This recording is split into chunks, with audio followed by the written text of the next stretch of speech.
자기 손을 들어 가슴에 한번 얹어 보십시오. 그리고 느껴보십시오. 심장이 뛰는 것을. 그리고 고백하십시오. 하나님은 나를 사랑하십니다. 여기에 주님 계십니다. 성령으로 함께 하십니다. 그리스도로 말미암아 우리에게 하나님의 완전한 은혜가 임해 있는 줄 믿습니다. 오늘 말씀 제목이 용서와 복음입니다. 복음은 용서만 담고 있는 것은 아닙니다. 그래서 용서와 복음이라고 말씀을 제목을 정했습니다. 그런데 용서를 할 줄 모르면, 용서해야 될 이유를 모르면 그 사람은 복음을 모르는 사람과도 사실은 같습니다. 우리 지난주의 말씀 제목처럼 누가 큰 자입니까? 이런 질문을 가슴에 담고 모든 것을 쳐다보는 사람들은 그 사람도 마찬가지로 사실상 복음을 알 수 없는 사람입니다. 오늘 이 말씀 제목이 용서가 들어가 있는데요. 사실 지금 시대에 용서라는 단어는 잘 안 쓰는 단어입니다. 그러다 보니까 마지막 시대가 고통의 시대로 점점점 치닫고 있죠. 창세기 3장 문제가 터지고 난 이후에 사실상 이 땅에는 사람들이 헤어나올 수 없는 점점 깊은 수렁과도 같은 함정 속에 사람들이 빠져 있습니다. 나밖에 모르는 거죠. 점점 시간이 지날수록 나밖에 몰라요. 그러니까 내가 생각할 때 그냥 이러면 이런 거고 저러면 저런 거고 그렇게만 갑니다. 다른 사람 중요하지 않습니다. 다른 사람 생각 점점 안 합니다. 그러다 보니까 뭐 나라가 어떻게 되든지 뭐 내 이웃이 어떻게 되든지 상관이 없는 시대로 자꾸 가는 거예요. 그저 나 먹고 살기 바쁜 육신 중심의 인생으로 계속 빠져 들어가는 거죠. 그냥 그렇게만 되면 그걸로 내 인생이 평안해질 줄로 알지만 사실상 그렇지 않거든요. 그렇게 계속 가면 결국 사람들은 파이는 이렇게 나눌 수 있는 파이는 정해져 있으니까 그걸 내가 더 쉽게 많이 얻으려고 자꾸 싸움을 하는 겁니다. 환경은 어려워지고 뭐 조건 자체는 자꾸만 열악해지고 이런 시대로 가고 있지 않습니까? 그러다 보니까 이 무한 경쟁으로 자꾸 빠져들어가는데 정상적인 방법으로는 안 되는 시대, 성공 중심으로 자꾸 가는데 오히려 성공이 더 어려워지는 시대, 지금 이렇게 가고 있는 거죠. 이러다 보니까 사실상 그 결과로 디모데후서 3장 1절에서부터 쭉 보면 거기에 정말 고통이 올 수밖에 없는 고통의 시대에 단어들이 쭉 나오고 있습니다. 제가 잠깐 한번 읽어드리겠습니다. 자기를 사랑하고 돈을 사랑하고 돈을 자랑하고 교만하고 비방하며 부모를 거역하며 감사하지 않고 거룩하지 않고. 지금 이거 불신자들, 하나님 모르는 사람들한테 하는 말 아닙니다. 누구한테 하는 말인 줄 아세요? 교회 안에 성도들한테 지금 던지는 메시지인 것입니다. 거룩하지 아니하며, 이 거룩하지 않다는 말은 하나님 자녀답게 안 산다, 구별된 삶을 안 산다, 지금 이런 말입니다. 뿐만 아니라 무정하며 원통함을 들어오면 원통함을 풀지 않고 심지어는 모함하고 절제 이런 거 안 하고요. 선을 좋아하지 않고 선을 행하지 않고 오히려 배신해버리고 조급하고 자만하고 쾌락을 사랑하는 것을, 쾌락을 싫어하는 사람 없습니다. 즐거운 거니까요. 근데 그거를 하나님 사랑하는 것보다 더 사랑하고 결국에는 경건치 않은, 이제 이런 것들로 인해서 세상 자체가 점점 더 고통 속으로 빠져드는 그런 시대가 되어 있습니다. 그러다 보니까 이 시대에 지금 용서라고 하는 이 단어 정말 낯선 단어가 되어버렸습니다. 아니, 내가 왜 저 사람을 용서해야 됩니까? 나한테 잘못한 사람, 나에게 정말 손해를 입힌 저 사람을 용서한다? 그런 거 없습니다.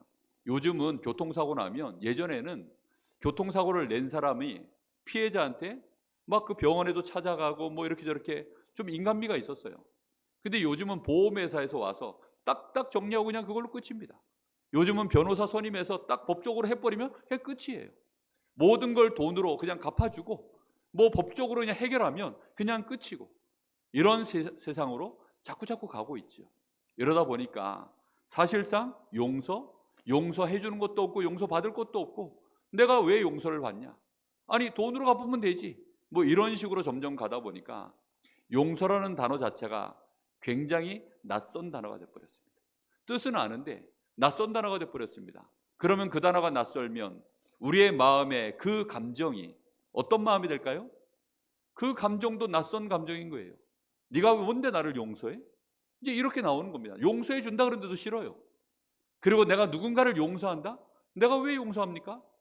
그런데 그런 마음 자체가요, 분을 품고 있으면 그 자체가 고통 속에 빠질 수밖에 없는 지옥이라는 사실을 사람들은 그걸 모르고 있습니다.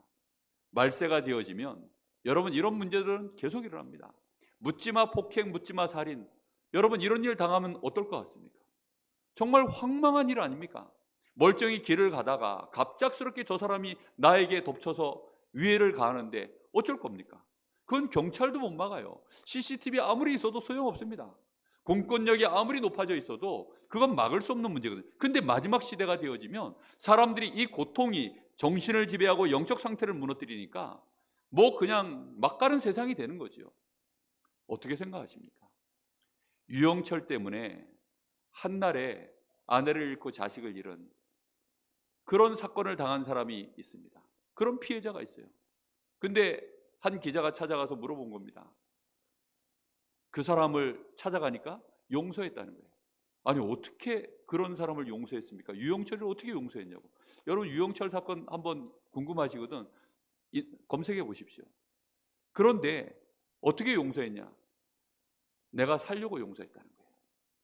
도저히 이 지옥 같아서 잠도 안 오고 뭐 먹고 싶지도 않고 그냥 딱 죽고 싶은 마음밖에 없다는 거예요. 그러다 보니까 하다가 나중에는 누가 그러더래요. 용서하면 살 수 있다는 거예요. 용서하면 숨을 쉴 수 있다는 거예요. 내가 숨 쉬고 살려고 용서를 했다는 거예요. 여러분 정말 이 용서라는 단어가 지금 이 시대에 필요 없는 단어입니까? 여러분 지금 이 시대에 용서라는 단어는요, 내가 가장 복음을 확실하게 누릴 수 있는 가장 근간이 되어지는 단어 중에 하나입니다. 내가 낮은 자가 된다, 높아지는 것이 아니라 돌이켜 너희가 이 어린아이와 같이 낮은 자가 되어지지 않으면 너희는 천국에 들어갈 수 없느니라. 내가 구원을 받았다 안 받았다 이런 개념으로도 설명할 수 있지만 네 마음에 천국이 임할 수 없다 이 뜻입니다. 내가 용서를 하지 않고서는 내 마음에 어떻게 천국이 임합니까? 그 자체가 지옥인데 분노 속에 사로잡혀서 저 사람을 내가 어찌하면 복수할까 이 생각에 사로잡혀 있는데 어떻게 이게 가능할까요? 여러분 정말 여러분 마음속에 용서할 대상자 없습니까? 아마 수없이 많을 겁니다. 가족들 간에, 교회 안에, 또 나가면 세상 가운데. 근데 오늘 예수님께서는 그래도 범위를 많이 좁혀주셨어요. 누구에게든지 다 용서해라 이렇게 말씀 안 하시고 네 형제가 라고 얘기해요. 무슨 얘기죠? 그리스도를 나의 구주로 믿고 영접한 하나님의 자녀들, 교회 공동체 안에서 이 공동체 안에서 너에게 범죄한 사람이 있거든. 지금 여기 성경에는 정확한 그 단어가 안 나와 있죠. 근데 원문에는 네 형제가 너에게 범죄하거든. 이렇게 단어가 나와 있습니다. 그러니까 누군가가 나에게 잘못을 한 거예요. 그걸 직접적으로 나에게 이제 범죄를 저질렀는데 그랬을 때 우리가 어떻게 해야 되는가? 거기에 대한 말씀을 오늘 주님께서 주고 계십니다. 먼저 큰 일대지의 용서의 이유 이 단어 이거보다 먼저 2번을 먼저 메시지를 잠깐 나누겠습니다. 그 용서를 해야 될 이 중요한 범위에 대하여 우리 주님이 말씀하고 있습니다. 지금 뭐 예수님이 용서에 대한 얘기를 쭉 하시니까 베드로가 질문하는 거죠. 주님 만일 그러면 형제가 나에게 범죄하면 내가 7번까지 용서하면 되겠습니까? 당시 유대 사회에는 삼진아웃 제도가 오늘날처럼 있었어요. 뭐 음주운전 같은 거 이제 삼진아웃이죠. 그런 것처럼 3번까지는 봐준다. 이게 이제 그때 유대 사회의 이 통념입니다. 근데 베드로가 이제 통 크게 7번까지 하면 되지 않을까 싶어서 그렇게 이제 물어봤을 때 예수님이 뭐라고 얘기합니까? 7번씩 70번이라도 70번을 이렇게 말 안 하고요. 70번이라도 이 말은 무슨 말이죠? 490번이라도 거기까지 하라 이 말입니까? 그냥 무한정을 하라는 얘기입니다. 7이라는 숫자 자체가 사실은 성경에서는 완전수입니다. 유대 사회에서 쓰는 언어예요. 그런데 7 거기다가 또 70 이런 식으로 나가니까 그냥 무한대로 용서해 주라는 뜻입니다. 가능할까요? 그러면서 예수님이 이해를 도우려고 비유를 하나 듭니다. 그 비유를 드는데 천국은이라는 이제 서론으로 이렇게 말씀을 시작하세요. 그러니까 천국 자체가 우리가 누리려고 하면 이 복음 가지고 누리는 것인데, 천국이 되어지려고 하면 반드시 뭐가 들어가야 됩니까? 오늘 이 용서라고 하는 이 비밀을 반드시 깨달으셔야 된다는 겁니다. 한 임금이 이제 결산을 하는 거예요. 그러면서 빚진 자를 불러왔는데 그 빚진 자가 얼마를 빚졌냐? 1만 달란트. 1만 달란트는요, 일일 노동자가, 우리 여기 지금 가운데 앉아있는 우리 최지웅 우리 저 청년이 밖에 나가서 이제 일용직으로 일을 하면 몇 년을 일해야 이제 나올 수 있는 돈이냐면, 몇 년이라고 이거 써놨습니까? 16만 년이요. 계산 정확한 거 맞습니까? 맞아요. 제가 계산기를 몇 번 두드렸습니다. 16만 년입니다. 동그라미가 얼마나 많은지요? 그것도 정확하게 일시, 백천만 해가지고 세보니까 16만 년이 맞아요. 사람이 16만 년 삽니까? 못 삽니까? 못 살아요. 적어도 이거 갚으려고 그러면 지옥에 몇 년 들어가 있어야 된다는 얘기예요? 16만 년을 들어가 있어야 돼요. 뭐 16만 년의 개념도 잘 안 잡히는데, 그런데 이 종이 그 몸과 아내와 그 다음에 자식들 다 팔아도 사실은 못 갚을 돈입니다. 그랬더니 이 종이 용서해 주십시오, 다 갚으리이다, 참아주소서, 지금 이렇게 이제 애원을 합니다. 그러니까 임금님이 불쌍히 여겨서 그걸 탕감해주고 내보냈습니다. 자, 그러면 내보내주고 이제 바로 나가다가 누굴 만났어요? 자기 동료를 만난 겁니다. 동료를 만났는데 얼마 빚졌다고요? 100데나리온. 100데나리온은 품삯치로 치면 3개월 정도 되는 것입니다. 3개월치 품삯. 16만 년에 비하면 3개월이면 이거는 뭐 용돈도 안 되지, 껌값도 안 되는 그런 돈인데, 그것 때문에 어딜 잡았다고 지금 성경에 나와 있죠? 목을 잡았다고 나와 있습니다. 가장 사람을 위협하고 비참하게 만드는 목을 딱 잡고, 그리고는 갚으라고 이제 이제 봐달라고 또 이제 애원을 하니까 이 사람이 썼던 언어 그대로 쓰고 있습니다. 나에게 참아주소서. 이 사람이 지금 임금님 앞에서 참아달라 했던 그 단어를 그대로 쓰고 있는데, 이걸 그대로 붙잡아서 갚을 때까지 옥에다 쳐넣은 것입니다. 그랬더니 다른 동료가 그걸 보고 임금님께 고하니까 그 주인이 이 빚 갚아준 이 종을 다시 불러서는, 네가 갚기 전까지는 네 동료에게 그렇게 했으니까 너가 이 감옥에서 나오지 못한다라고 말하고 있습니다. 유대적 개념에서 빚과 죄는 같은 개념입니다. 그래서 빚을 갚는데 감옥 안에 집어넣는, 형벌을 받는, 죄가 있으면 형벌을 받아야 되죠. 그러니까 그 형벌로서 죄를 갚는 것처럼 빚 개념을 그렇게 지금 예수님 말씀하고 있는 것입니다. 너희가, 그러면서 결론에 이 35절에 너희가 각각 마음으로부터 형제를 용서하지 아니하면 나의 하늘 아버지께서도 너희에게 이와 같이 하시리라. 용서한 척 하고 있는 것이 아니라 마음으로부터 진정 어떻게 해야 된다고요? 용서해야 된다라고 말씀합니다. 큰일 났죠. 저부터 큰일 났습니다. 그거 어떻게 합니까? 한 번씩 진짜 부부싸움 대판하고 나면요, 마음속에 이게 올라오잖아요. 그죠? 이 마음속에 올라올 때 제가 100% 잘못했으면 깨갱할 텐데, 이게 또 부부싸움이라는 게 뭐 쉬운 게 아니잖아요. 서로 간에 이제 자기 가치관과 뭐 이렇게 저렇게 이제 있잖아요. 뭐든지 다 쌍방가실 아닙니까, 세상은.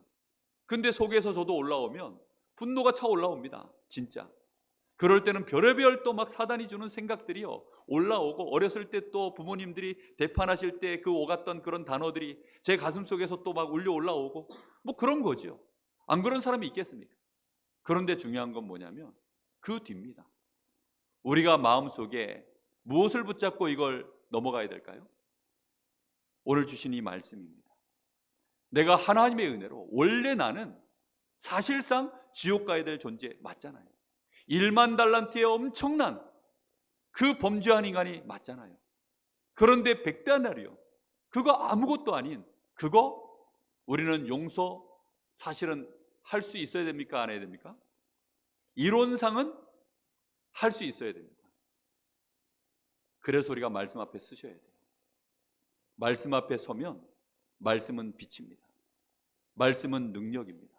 말씀은 우리를 바꾸는 정말로 재창조의 역사가 그 안에 들어 있습니다. 우리가 말씀 앞에 조금 서 있으면요, 하나님이 역사를 시작하시는 것입니다. 분명하게 여러분, 이번 주 말씀을 가슴에 새기십시오. 언제까지 하시면 되느냐? 내가 저 사람을 용서해야지가 아니라 그 사람의 문제에 집중하지 마시고 내가 탕감받은 1만 달란트에 여러분이요, 계속 집중하십시오. 무슨 말인지 이해되십니까? 하나님 앞에 집중하시라 이 말입니다. 내가 탕감받은 1만 달란트에 집중되어져 있으면 100데나리온은요 보이지도 않아요. 이해되십니까? 무슨 말인지?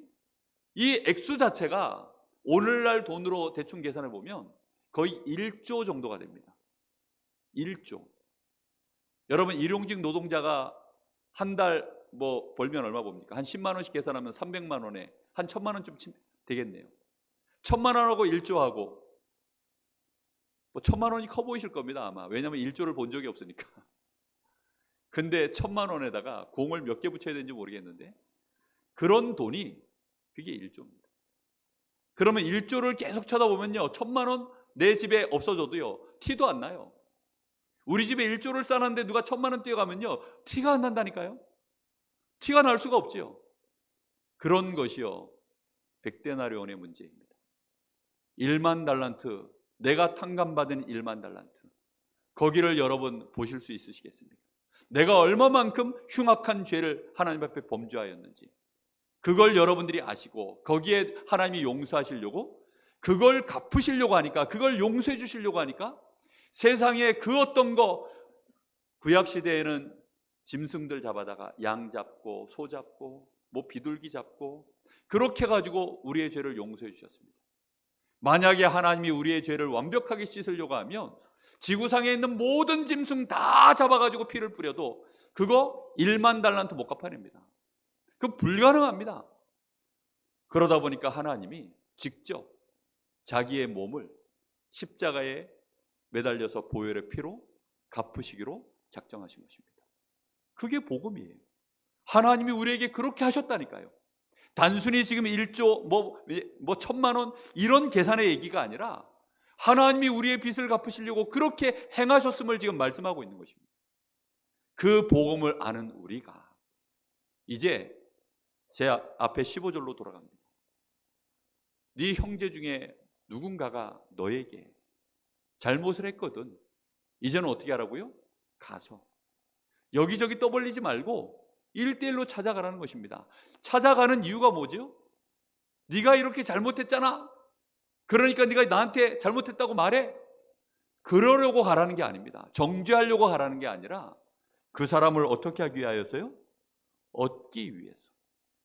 이 형제 하나를 복음 안에서 함께 원내스 되어져서 같이 가려고. 목적이 그겁니다. 무슨 말인지 이해됩니까? 마음에 내가 이 형제를 대하는, 이 나에게 실수한 잘못한 이 사람에 대하여 내가 찾아가는 그 목적 자체가 그렇다는 거예요. 내가 분노해가지고 내 마음에 너무 서운해서 네가 어쩌면 나한테 이럴 수 있느냐, 그거 막 따지려고 가라는 뜻이 아니에요. 벌써 내 마음속에 예수님이 뭐라고 얘기합니까?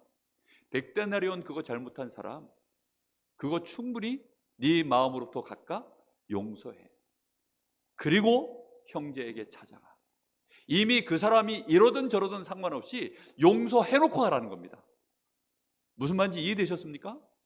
이 사람이 나한테 잘못했습니다 라고 빌 때 용서해 주라는 말이 아니라 이미 용서해 주고 가란 말이에요. 그러니 기도를 얼마나 많이 해야 되겠습니까? 그렇죠? 나에게 주신 이 복음 가지고 하나님 앞에 내가 얼마만큼 정말 이 주신 말씀 앞에 나를 세워야 되겠습니까? 말씀의 빛이 나를 비추고 그 은혜 속에 내가 들어가서 드디어 형제에게 찾아갈 때에는 그 형제를 긍휼히 여기는 마음으로. 여기서 죄는 어떤 죄냐? 가치관적 죄를 얘기하는 게 아닙니다. 뭐 높고 낮음의 어떤 자존심 이런 정도의 얘기가 아닙니다. 여기서 말하는 죄는 적어도 10계명에 걸려있는 죄들을 말하는 겁니다. 누가 봐도 명확한 죄, 5계명부터 10계명까지. 특히 이제 네 부모를 공경하라. 이거는 뭐 내 부모가 아니니까 그건 일단 제껴놓고라도요. 그 뒤에 보면 뭐 거짓 증언하고 뭐 이웃의 것을 탐하고 간음하고 뭐 그런 내용들입니다. 도둑질하고 살인하고 이런 문제들인데, 이런 문제들은요 너무 좀 형사적인 문제 아닙니까? 정말 뭐 민사 사건을 넘어서서 형사 사건과 관련되어 있는 이런 문제들인데, 이런 문제들에 대하여 내 마음으로부터 먼저 뭐 하고 가라는 겁니까? 용서하고 가라는 겁니다. 참 어려운 얘기죠. 저부터 어렵습니다. 예. 그러니까 우리가 가지고 있는 이 복음이 얼마만큼 내가 누리고 있느냐에 이 용서라는 단어는 척도가 되어지는 겁니다. 내가 얼마만큼 복음의 사람인가, 내가 얼마만큼 하나님 앞에 서 있는 사람인가. 믿음의 형제 하나를 그래서 하나님이 복음으로 이 사람을 용서하고 탕감하셔서 의롭다 하시고 구원하셔서 하나님의 자녀로 만든, 천국 백성으로 만든 내 믿음의 형제 한 사람에 대하여 내가 어떤 가치관과 기준과 세계관을 가지고 사람을 쳐다보느냐, 지금 그런 얘기인 것입니다. 여러분, 내 식구가 혹시 잘못했어요, 내 자녀가 잘못했어요, 우리 가정에. 그럼 여러분 어떻게 하십니까? 감옥에 바로 쳐넣습니까? 어떻게 하십니까? 안 그러잖아요. 그죠? 혹시 이 아이의 잘못이 다른 사람에게 드러날까 봐 쉬쉬하고, 그죠? 어떻게 하든지 이거를 우리 손 안에서 봉합하고, 이게 막 공권력이 개입되지 않도록 이 아이를 어떻게 하든지 보호하려고 그렇게 하잖아요. 그게 가족 간에 벌어진 일이잖아요. 그와 똑같이 교회 안에 지금 예수님이 형제라는 표현을 쓰시는 거예요. 믿음의 형제들이라고 표현하는 겁니다. 교회 공동체, 하나님을 한 아버지로 모신, 한 성령의 한 주를 모시는, 하나님의 한 말씀 안에서 믿음으로 우리 주님이 맏아들이 되시고 우리는 다 하나님의 자녀가 되어 있는, 지금 그 믿음의 공동체를 말하는 것입니다. 옆 사람 한번 쳐다보시기 바랍니다. 너와 내가 한 식구였네? 그렇죠? 우리가 한 식구예요. 알고 봤더니 우리가 한 가족인 것입니다. 그러니 이 얼마나 감사한 일입니까? 그죠? 그런데 알고 봤더니 저 인간이 나한테 뒤에서 뒷담을 깠는데 말도 안 되는 거짓말을 했네? 그럼 그때는 어떻게 합니까? 막 열받아가지고 분노해가지고 당장 그냥 집 밖으로 던져버립니까? 아니잖아요. 정말 믿음 안에서 어떻게 하든지 용서하고 그리고 함께 가려고 그렇게 하지 않습니까? 지금 예수님께서 하시는 말씀의 이 흐름이 그런 거예요. 말을 안 들으면 어떻게 합니까? 그러면 이제 1대1로 안 되니 그래 안 되겠다. 말씀에도 보니까 두세 사람 데리고 가가지고 이제는 막 인해 전술을 쓰라, 지금 이런 말입니까? 그런 말이 아니에요. 여기에는 함께 용서할 수 있는 믿음의 사람 같이 데리고 가서 더 이제 위로하고 더 힘을 주고 더 하나님 앞에 기도하면서요, 이 한 형제를 건져내기 위하여. 지금 예수님이 99마리의 이 양 중에 한 마리 잃어버리면 그 놔두고 와서 찾지 않겠냐? 지금 그 연장선에서 지금 계속 되어지는 얘기입니다. 어떻습니까? 정말 이 한 사람을 건져내는 일에 우리 주님이요 피값을 치러서 그렇게 구원해내신 하나님의 백성입니다. 그러니 그 한 형제를 돌아올 때는 천국에서는 어떻다고요? 천하보다 귀한 한 영혼이 돌아왔다. 여러분, 어떤 범죄를 저지르면 천하를 없애버리는 범죄를 저지르겠어요? 천하보다 귀한 한 영혼입니다. 그런 마음으로 형제를 대하고, 그렇게도 우리 힘으로는 안 되겠거든. 그때는 이제 어떻게 얘기하라고요? 교회에 얘기하라고. 교회에는 누가 있습니까? 이제 엘더, 장로들, 정말 나이가 있는, 그러면서도 믿음 안에서 성숙한, 인생의 경험이 많은, 자기도 많은 형제들에게 실수를 하고 잘못을 했었던, 그런 과정 속에서 자기도 용서받고 그 안에서 믿음의 공동체로 이렇게 왔었던 그 경험치가 많은, 그러니 이제 노련한, 그러면서도 복음으로 성숙해져 있는, 그 안에는 목회자가 있고요, 또 장로들이 있고, 쉽게 말하면 오늘날로 얘기하면 목회자와 당회원들, 이제 거기에 얘기해서 도움을 청하라는 것입니다. 그런데 이 본문을 갖다 잘못 써가지고 세상의 많은 교단에서 이걸 치리하는 본문으로 씁니다. 그래가지고 이단 정죄할 때 가가지고 얘기하고 안 들어? 교회 데려가 막 뭐 노회에서 얘기하고 총회에서 얘기해가지고 이단 꽝꽝꽝. 아니 잘못했다 하고 우리가 그렇게 안 하겠다 하는데도 너는 찍혔어 꽝꽝, 찍었으면 그만이야. 참 그게 세상입니다. 어떻게 하든지 찍어내려고. 여러분, 교회는 그런 것이 아닙니다. 세상은 다 그럴지라도 교회만은 반드시 살려내야 될 줄로 믿습니다. 여러분, 그렇게도 했는데, 그렇게까지 했는데 이 사람이 끝까지 안 들으면 그때는 어떻게 하라고 얘기합니까? 아, 이 사람이 구원 못 받은 사람이구나. 이방인과 세리와 같이 여기라. 이 말은 구원 못 받은 영혼이구나. 그러니 그렇게 여기고 교회에서 내보내든지 아니면 다시 복음을 전하든지 둘 중에 하나 하라는 것입니다. 이해됩니까? 무슨 말인지? 여러분, 이 말이 굉장히 중요한 의미가 이 안에 담겨져 있습니다. 그러면서 예수님이 하시는 말씀이 이렇게 하게 되어지면 거기에서 이제 참된 교회의 응답이 온다는 겁니다. 만약에 교회가, 우리 성도들이 믿음의 형제들, 잘못한 사람을 대할 때 이렇게 할 수 있을 만큼 복음으로 뿌리가 내려져 있고 복음 안에서 원네스를 이루기 위하여 정말로 진심으로 합심하고 있다면 그때부터는 교회에 대하여 우리 주님께서 참된 응답의 문들을 열어가시겠다는 얘기가 여기 18절부터 나오고 있습니다. 보시겠습니다. 진실로 너희에게 이르노니 무엇이든지 너희가 땅에서 매면 하늘에서 매일 것이요 무엇인지 땅에서 풀면 하늘에서도 풀리리라. 무엇이든지라고 예수님 말씀하고 있습니다. 어떤 거든지. 이것은요 어느 정도 레벨의 같은 수준의 얘기냐, 베드로가 주는 그리스도시요 살아계신 하나님의 아들이십니다 이 고백했을 때 천국 열쇠를 예수님이 베드로에게 주시면서 그때 하셨던 말과 똑같은 말입니다. 그만큼 우리가 복음을 제대로 가지고 있으면, 그것으로 실제로 쓰면 그때부터는 하나님은 무엇이든지 교회를 위하여, 그 사람을 위하여 응답하실 수 있는 열쇠를 주시겠다라고 말씀하고 있습니다. 그런 열쇠를 소유할 수 있는 저와 여러분 꼭 되기를 예수님의 이름으로 축복합니다.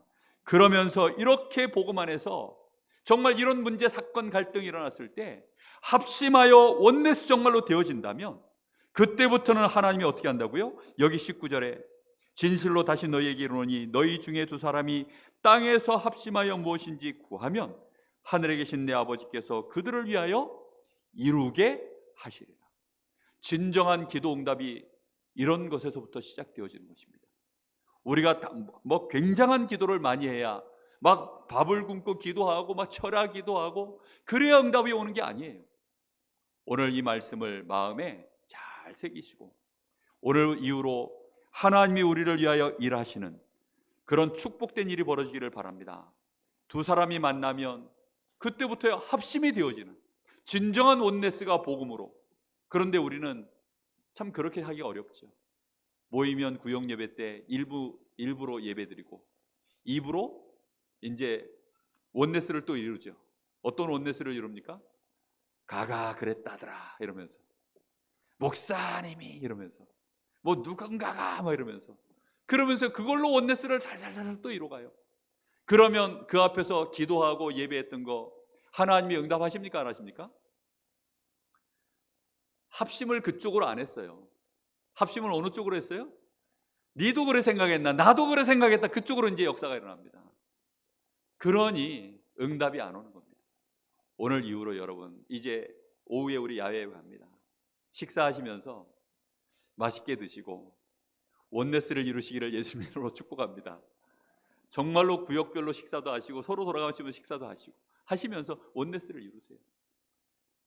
그러면서 예수님이 이렇게 또 말씀하신 20절에 두세 사람이 누구 이름으로요? 내 이름으로, 예수 이름으로 모였다는 얘기가 무슨 뜻입니까? 정말로 예수님을 나의 구주로 모신, 예수님을 나의 구주로 모셨다는 의미를 진짜로 알고 예수님이 여기에 지금 주인으로 계신 상태에서 모여진 거예요. 사람이 없을 때는 우리가 뒷담화를 할 수 있습니다. 그런데 사람을 앞에 두고는 말 못하잖아요. 아니 목사님 앞에 딱 있는데 대놓고서 막 이렇게 못하잖아요. 아니 뒤에서는 뭐 임금님 욕도 하지만 앞에서는 못하잖아요. 그 지금 예수님을 앞에 모셔놓고 내 이름으로 모인 곳에는 나도 그들 중에 진짜 어떻게 한다고요? 함께 계십니다. 여러분, 예수님이 우리가 예수 이름으로 모이면 그곳에 함께 계시는 것입니다. 그래서 우리는 각각 너희가 마음으로 반드시 뭐 하라고요? 용서하고 하라는 겁니다. 용서가 안 되거든 찾아가지 마시기를 예수님의 이름으로 축복합니다. 아멘. 찾아가면 그때로부터 전쟁 시작입니다. 너 죽고 나 죽자지 뭐 그게 뭐 별거 있습니까? 정말로 마귀의 앞잡이 돼가지고 뭐 그냥 그때부터는 뭐 전쟁입니다. 그야말로. 내가 용서가 안 되거든 말도 옮기지 마십시오. 아멘. 정말 내 마음속에 용서가 안 되거든 나부터 사셔야 됩니다. 그래서 용서가 될 때까지 진심으로 내 마음속에 용서해야 된다가 아니라 이 복음이 내 마음속에 그만큼 뿌리 내려질 때까지, 그때까지는 형제의 눈 속에 있는 티끌, 내 눈에 너무 잘 보이거든 보지도 마시고 내 눈 속에 있는 들보부터 뽑아내는 작업부터 먼저 하시고, 그래서 예수님이 뭐라고 얘기하시느냐, 원수까지도 어떻게 하라고요? 사랑하라고. 그래서 마태복음 5장부터 쭉 나온 이 메시지들이 결코 쉬운 얘기가 아닙니다. 진정으로 하나님이 우리에게 이렇게 하셨습니다. 그래서 결론입니다. 여러분, 용서는 뭐냐? 저 인간이 나한테 찾아오는 게 아닙니다. 용서해달라고. 어떻게 하는 거라고요? 찾아가는 것입니다. 뭐하고 비슷하죠? 복음하고 비슷합니다. 하나님이 우리가 범죄하였을 때 우리에게 찾아오시겠다라고 약속하신 것이 그게 그리스도입니다. 내가 너희에게 가겠다는 것입니다. 마귀의 권세를 박살낼 창세기 3장 15절, 여자의 후손이 가서 뱀의 머리를 박살내기 위하여 갈 것이다. 너희를 위하여 희생 제물이 되기 위하여 십자가 지기 위하여 너희를 위하여 갈 것이다. 너희와 함께하는 임마누엘의 축복, 그걸 너희에게 주기 위하여 내가 직접 찾아갈 것이다.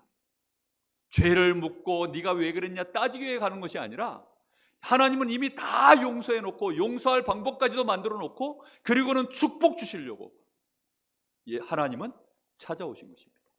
그게 복음이에요. 여러분, 우리가 이런 복음을 받았다면 우리는 이제부터 어떤 사람 돼야 될까요? 살리는 사람 돼야 됩니다. 정말 건져내 놓고, 이 사람 물에 빠진 사람 건져내 놓고 거기다가 내보따리까지 얹어주는 게 그게 복음이에요. 저 사람이 내보따리 뺏으려고 하기 전에 내보따리 먼저 주는 겁니다. 누가 네 속옷을 가지려고 송사를 하거든 겉옷까지도 주며, 누가 너와 오리를 동행하려고 하면 심리까지도 가며, 누가 네 왼뺨을 치거든 오른뺨도 돌려대며. 참 어렵습니다. 근데 그게 복음이에요. 하나님이 우리를 위하여 뺨 정도 맞으신 게 아니라 채찍을 맞으시고 머리에 가시면류관 쓰시고 정말 십자가를 지시고, 하나님은 그렇게 다 하셨어요. 그걸 육신을 안 가지고 가신 것이 아니라 사람과 또 우리 몸을 그대로 입으시고 고통을 고스란히 다 느낄 수 있는 완전한 인간으로 오셔서 그렇게 행하셨습니다. 그러니 우리가 이 복음에 조금만 집중되어진다면 우리의 심령에 상한 것들 치유되어질 줄로 믿습니다. 우리 안에 올라오는 이 분노, 그 배후의 역사는 흑암 권세 전부 꺾이게 될 줄로 믿습니다. 그래서 교회만은 용서의 공동체, 교회만은 사랑의 공동체, 교회만은 정말로 유일하게 이 땅에 하나님의 나라를 이룰 수 있는 오직 복음의 공동체가 되어야 될 줄로 믿습니다. 그래서 우리가 전도한다. 전도자는 일단 내가 용서받은 사람입니다. 할렐루야. 내가 하나님께 용서받은 사람, 그리고 믿음의 형제들에게 용서받은 사람. 그렇지 않습니까? 저는 그래서 여러분이 저를 용서해주고 용납해주지 않으면 이 자리에 설 자격이 없습니다. 많이 용납해주시기를 예수님의 이름으로 부탁을 드립니다. 예, 시원하게 좀 해주이소. 예, 정말로 용서해주시기 바랍니다. 용서받은 사람이 하나님께도 용서받고 여러분께도 용서받고, 그래야 또 우리 후대들이 용서를 배우죠. 그렇죠? 그리고 전도자는 용서해주는 사람입니다. 그게 전도자입니다. 그렇게 해서 그를 살려내는 것이 전도자의 삶입니다. 우리가 이런 축복된 정말로 힘 있는 전도자의 삶, 우리 교회를 통해서 이 지역에 많은 사람들을 살려내고 화평케 하는 그런 축복된 일들이 계속되어지기를 예수님의 이름으로 축복합니다. 우리 주신 말씀 붙잡고 같이 한번 기도하겠습니다. 오늘 주신 이 말씀, 여러분에게 나눠드린 페이퍼 그거 그대로 붙잡고, 아니면 성경을 펴놓고 읽으시면서 하셔도 됩니다. 나도 하나님 내가 용서받은 자가 맞으니 이제는 용서의 사람 되게 하여 주옵소서. 용서할 수 있는 복음의 사람, 치유받은 사람, 힘 있는 사람, 여유 있는 사람, 정말로 살리는 사람, 그래서 행복한 사람, 만족한 사람, 감사의 사람 되어지게 하여 주옵소서. 우리 같이 기도하겠습니다. 살아계신 하나님, 감사합니다. 오늘 하나님께서 우리에게 이 엄청난 용서, 복음의 비밀을 알려주사 하나님 잊지 말게 하여 주시옵소서. 내가 받은 이 용서의 어마어마한 축복을 알게 하시고, 하나님 믿음의 형제들을 그리스도 안에서 이제 내가 먼저 내 심령에서부터 용서가 되어 은혜 속으로 들어가게 하여 주시옵소서. 하나님 이 시대에 많은 사람들이 용서할 줄 모르고 그 마음의 원통함을 풀 줄을 모르고, 심지어는 부모도 거역하고 돈을 사랑하고 돈 때문에 죽이는 원수 죽이는 이런 일들이 세상에 점점 고통의 시대로 달려가고 있습니다. 어찌하면 좋을까? 이런 시대에 우리 주님께서 마지막 때를 가시고 우리에게 용서가 무엇인지 복음으로 알게 하시고, 이제 하나님께 용서하는 우리 서로를 용서하는 시작을 하는 저희들이 할 수 있도록 오늘 말씀을 주신 하나님께 감사를 주여, 우리가 정말로 이 복음으로 원패스되어지는 합심되어지는 이런 은혜를 누릴 수 있도록 주님 역사하여 주옵소서. 이 믿음의 형제 한 사람이 실족하지 아니하고 그를 정말로 살려낼 수 있도록, 그가 용서받을 수 있도록 하나님 정말로 은혜를 주시기를 간절히 원하고 기도합니다. 우리 성도들을 축복하여 주옵소서. 정말로 누구도 용서의 이 은혜를 받지 못하는 사람, 우리가 어찌 다른 사람을 용서해낼 수 있겠습니까? 주여, 정말로 우리가 하나님의 이 용서의 이 복음의 비밀을 가지고 우리 믿음의 형제들을 용서해낼 수 있는 그런 은혜로 꼭 들어갈 수 있도록 주님이 축복하시고 역사하여 주시옵소서. 오늘 이 믿음의 사람들에게 은혜를 부으시고 특별히 오늘 침례를 받으시는 우리 귀한 성도님들이 이 은혜를 깨달을 수 있도록 주님 역사하셔서 교회 안에 인도하며 함께하는 발걸음을 통해 하나님께 용서받는 먼저 든자 낙되고 나중든 자 먼저 되어지는 그 주님 속에서 먼저 용서할 줄 아는 이런 은혜 속에 들어갈 수 있도록 주님이 역사하여 주셔서 오늘도 주님께서 함께해 주시니 감사를 드립니다. 주님 영광받아 주시옵소서. 하나님 은혜를 진심으로 감사를 드립니다. 우리가 하나님의 이 놀라운 복음, 이 복음 때문에 내가 용서받은 자임을 알도록 오늘 말씀을 주시고, 또 우리는 알게 모르게 교회 안의 믿음의 공동체, 믿음의 형제들을 우리가 서로 용납하고 용서하고 수용하고 초월하고 지금까지 우리가 이렇게 옴으로 인하여 우리 교회가 믿음 안에서 이제는 복음의 공동체로, 용서와 사랑의 공동체로, 세상에 빛을 발할 수 있는 공동체로 하나님 이날까지 인도해 오신 것 감사를 드립니다. 혹시 사단이 틈을 탈 수 있는 우리의 마음속에 용서되지 못하는 부분이 있습니까? 내 마음에 분을 품고 있는 것이 있습니까?